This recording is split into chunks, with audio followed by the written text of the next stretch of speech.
Assalamualaikum warahmatullahi wabarakatuh. Eh, Pembelajaran matematika peminatan pertama yaitu membahas tentang limit fungsi, terutama limit fungsi trigonometri.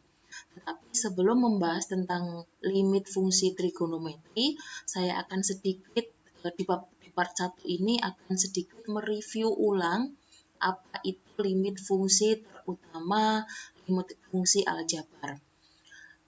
Kalau tidak salah sudah pernah dipelajari di kelas 11. Ya, jadi saya ulangi sedikit di bagian 1 ini. Jadi, limit fungsi aljabar secara matematis, ya, secara matematis pengertiannya dituliskan seperti ini. Jadi, limit X mendekati C dari sebuah fungsi F mempunyai nilai atau sama dengan L. L di sini adalah sebuah angka.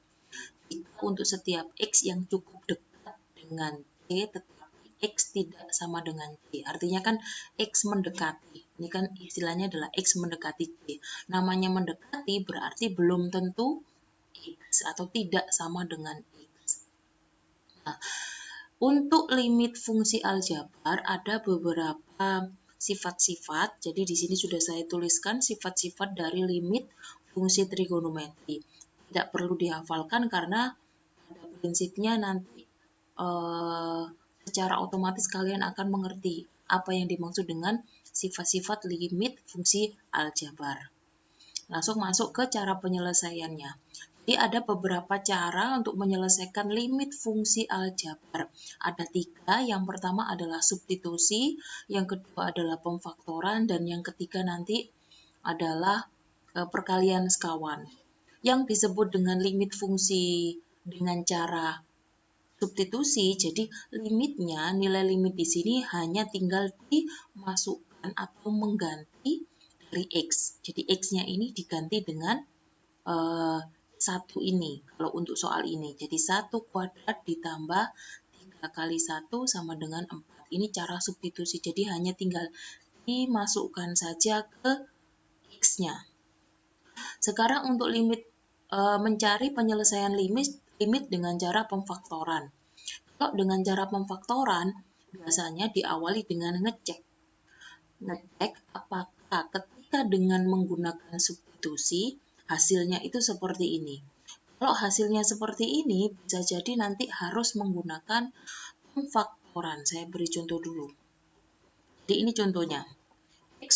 Limit X mendekati 3, X kuadrat dikurangi 9 dibagi X dikurangi 3. Kalau kita menggunakan cara substitusi, maka 3-nya ini kan tinggal diganti ke sini kan. Jadi 3 kuadrat 9 dikurangi 9 dibagi 3 dikurangi 3. Nah, hasilnya kan 0 dibagi 0. Padahal kan limit itu tidak boleh hasilnya 0/0. Jadi harus menggunakan cara lain selain menggunakan cara substitusi. Nah, untuk contoh ini menggunakan pemfaktoran, yang difaktorkan adalah yang atas. Kenapa yang atas? Karena yang atas ini bentuknya persamaan kuadrat. Ketika X kuadrat min 9 ini difaktorkan, hasilnya adalah X min 3 ditambah dikali X plus 3. Karena di atas sama yang di bawah itu ada yang sama, maka tinggal dicoret. Hasilnya adalah limit X plus 3. Setelah itu tetap menggunakan, setelah dicoret, menggunakan substitusi kembali, yaitu X-nya ini diganti dengan angka yang ada di sini, jadi 3. Jadi cara substitusi, 3 tambah 3 sama dengan 6. Jadi tetap, walaupun metode pemfaktoran, pada akhirnya menggunakan metode substitusi pada akhirnya. Metode yang ketiga untuk mencari nilai limit fungsi aljabar, yaitu dengan cara perkalian sekawan. Salah satu ciri menggunakan perkalian sekawan itu adalah penyebutnya atau bagian bawahnya itu ada akarnya. Itu biasanya pakai perkalian sekawan. Nah, contohnya seperti ini. Limit X mendekati 7, X min 7 dibagi akar X dikurangi akar 7. Nah, Ini dikalikan sekawan, jadi ini kan X akar X ditambah akar 7, maka perkalian sekawannya adalah berubah tandanya jadi plus. Nah, setelah itu atas kali atas, bawah kali bawah. Nah,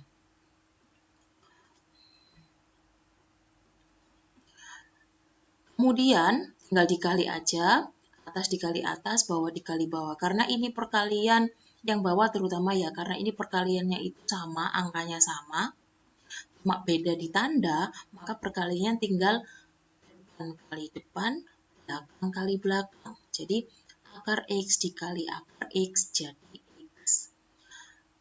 Min dikali plus jadi min. Akar 7 dikali akar 7 jadi 7. Yang atas tetap. Biasanya jangan dikalikan karena biasanya itu bisa dicoret dengan yang ada di bawah. Contohnya misalkan seperti ini. Ternyata kan tadi hasilnya X min 7. Ini kan juga sama ada X min 7. Maka dia dicoret. Sisanya seperti ini pakai cara substitusi lagi. X-nya diganti 7. Jadinya adalah akar 7 plus akar 7 sama dengan 2 akar 7. Ini cara kalian sekawan. Contoh soal. Ini ada 3 contoh. Yang pertama, limit X kuadrat ditambah 2X min 1 dibagi 2X min 1. Kalau ini, apakah ini menggunakan cara pemfaktoran? Belum tentu. Caranya dicek dulu pakai cara substitusi. Angkanya X min 1, X mendekati satunya ini dimasukkan ke dalam faktornya atau aljabarnya, fungsinya. Ternyata hasilnya bukan 0 per 0 atau hasilnya 2 per 1 sama dengan 0. Berarti ini jawabannya. Jadi tidak perlu difaktorkan karena hasilnya sudah 2. Oke, cara yang kedua. Cara yang kedua, ini apakah pakai pemfaktoran? Belum tentu juga. Caranya harus dicek dulu dengan mengganti X ini dengan angka 2. Nah, ini 2 kuadrat ditambah 2 min 6.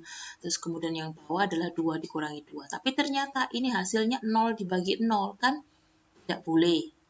Ya kan? Hasilnya tidak boleh. Maka harus pakai cara lain, yaitu cara pemfaktoran. Yang atas difaktorkan, kemudian yang bawah tetap. Atas sama bawah ada yang sama, maka dia dicoret.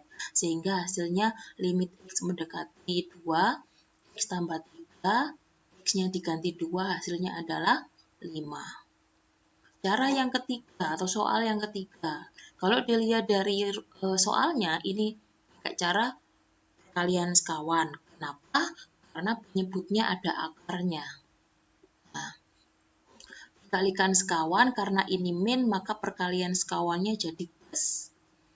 Yang atas tetap tidak saya kalikan, cuma yang X kuadrat min 3X plus 2 ini saya faktorkan. Setelah itu yang bawah dikalikan juga. X akar X dikali akar X sama dengan X. Min kali plus jadi min, 1 kali 1 jadi 1. Ini ada yang sama, X min 1. Dicoret sehingga menjadi ini 2-nya masuk ke dalam dan seterusnya sama dengan 0. Karena 0 dikali ya ini ya. Seperti itu saja review ulang dari limit fungsi aljabar. Terima kasih. Assalamualaikum warahmatullahi wabarakatuh.